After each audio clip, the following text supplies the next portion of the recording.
Philadelphia. The funding of schools, you said where you were from, they were losing their funding. We had to borrow $50 million this year to open up ours. Violence and just poverty in general. And I'd like to actually record it if you don't mind and share it with people in Philadelphia. If you have a message, you said you felt hope in spite of a lot of things that were going on. Maybe a message for Philadelphians in spite of our current plight. In a way, again. You connected well the support that we give to the wars in Latin America to the poverty that's endemic here. Yes.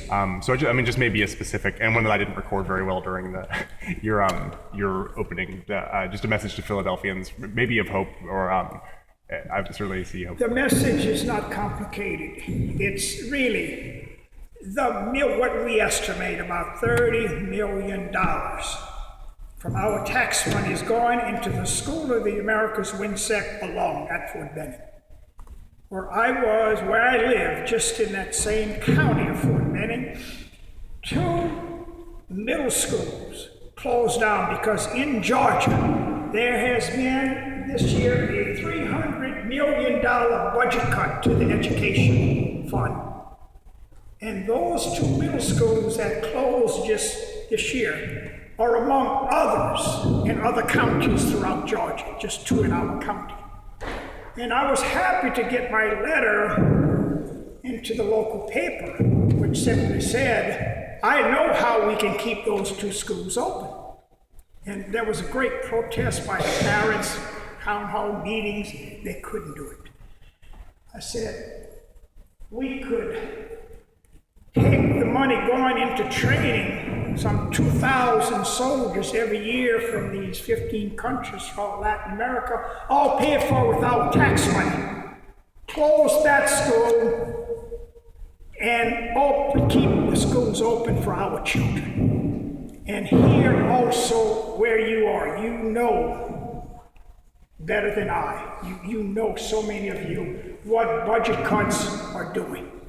How it is causing more struggle, more suffering, really more struggle. And in all these different areas of education, healthcare, the homelessness issue, people, so many, our elderly, people who are out of jobs. I mean, I have friends, they're at a first-time crisis situation in their lives.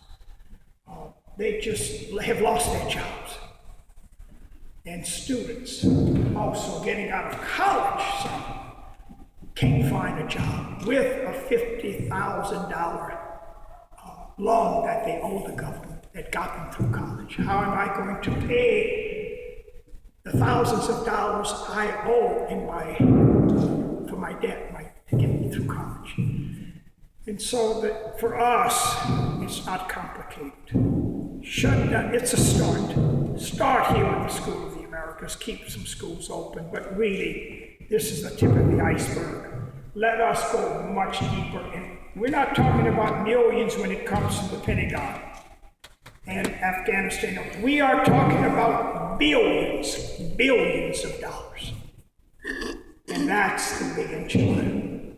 That's the one we will really, this is a warm-up, closing the SOA WINSEC.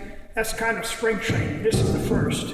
And then we've got to go for really, the big bucks. The billions that are coming from our tax money, going directly to the bank. I'm sorry. And